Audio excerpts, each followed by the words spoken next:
Hello everyone, this is the Mental Health for Life channel. Have you ever met people like these? A coworker who always makes a sour face and clicks their tongue at the slightest issue. A shop assistant who acts annoyed when asked to do something. A mother who shouts at her child in public without hesitation. Or a doctor or nurse who sigh when listening to a patient's complaint. These people are always harboring frustration in their hearts, which spills out when triggered by something. According to social norms, unpleasant feelings should usually be suppressed in certain situations, but when they're expressed openly, it might indicate depression. Depression is often associated with feeling gloomy and lacking energy, but people in the early stages of depression or with a mild form of it can often become irritable and angry. Depression is not an extraordinary illness. Anyone can experience it. It can be cured if recognized and treated early, but for some people the treatment is delayed and it becomes a chronic condition. There are many people who feel that they are somehow different from their normal selves, but don't recognize that they're suffering from the illness. It is very important for depression prevention that the people around them notice changes in their behavior and encourage them to seek medical help. What happens in one's mind can be communicated through speech, facial expressions, gestures, and other cues, even if it's not expressed in words. The same goes for mental illness. In this video, we will introduce 7 characteristics of the way depressed people talk, hoping it will help you recognize signs of depression. First, harsh speech. Depression causes emotional instability, and people in the early stages of or with a mild form of depression tend to be irritable. Their expressions may become stiff, giving off a bad mood. Due to low energy and fatigue, work and household chores may feel like a hassle, leading to built-up frustration and harsh responses when they're spoken to. They might also click their tongue or sigh in front of others. Sudden tears can also be a sign of depression. Second, aloof attitude. People with depression may lose interest in things and appear curt. They avoid a deep connection with the people they talk to, are not very talkative, and often answer only yes or no, which can lead to conversations ending quickly.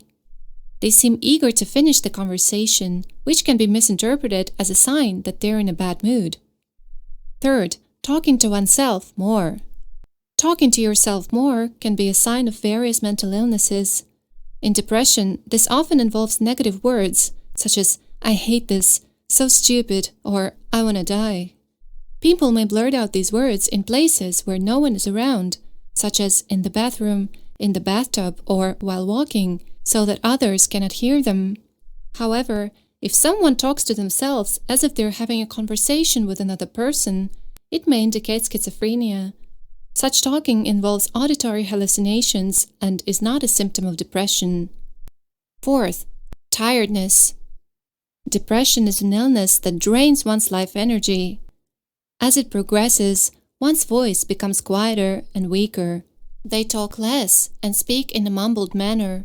They appear generally tired, lacking vitality. Their expressions may become flat, and they might frown or show a stern face. Fifth, negative remarks. Because one is in a depressed mood, their way of thinking also becomes negative. They often make pessimistic statements like, "it's no use," or "it won't work out." And even if one thing goes wrong, they may feel overwhelmed and say things like, "I hate everything." Ruminating over past mistakes is also common, with frequent regrets like, "I shouldn't have done that," or "why did I say that?" Sixth, talking about worries all the time. Increased anxiety makes one talk about their worries a lot. They're constantly concerned about their future, money, health, family, and so on. Conversations often revolve around worries, with frequent questions like, "What's going on with this?" or "Is that okay?" Even when those around them point out that they're worrying too much, they're not convinced. Seventh, always apologizing. Since people with depression often struggle to view situations objectively, they may blame themselves for even minor issues. It is a dangerous sign when one keeps apologizing, saying, "It's my fault," or I'm sorry," even when it's not warranted. This can escalate to feelings of worthlessness with thoughts like, I'm a burden or I don't deserve to live, and might eventually make them say things like, I'm better off dead.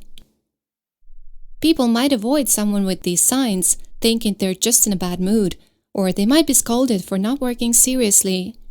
If you notice these kinds of behavior in someone, consider that they might be dealing with depression. It is important to gently ask, you seem different than usual. Are you feeling unwell?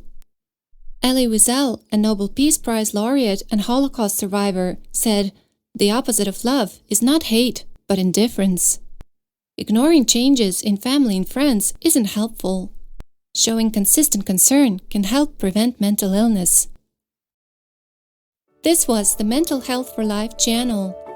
If you like this video, please give it a thumbs up and subscribe to our channel.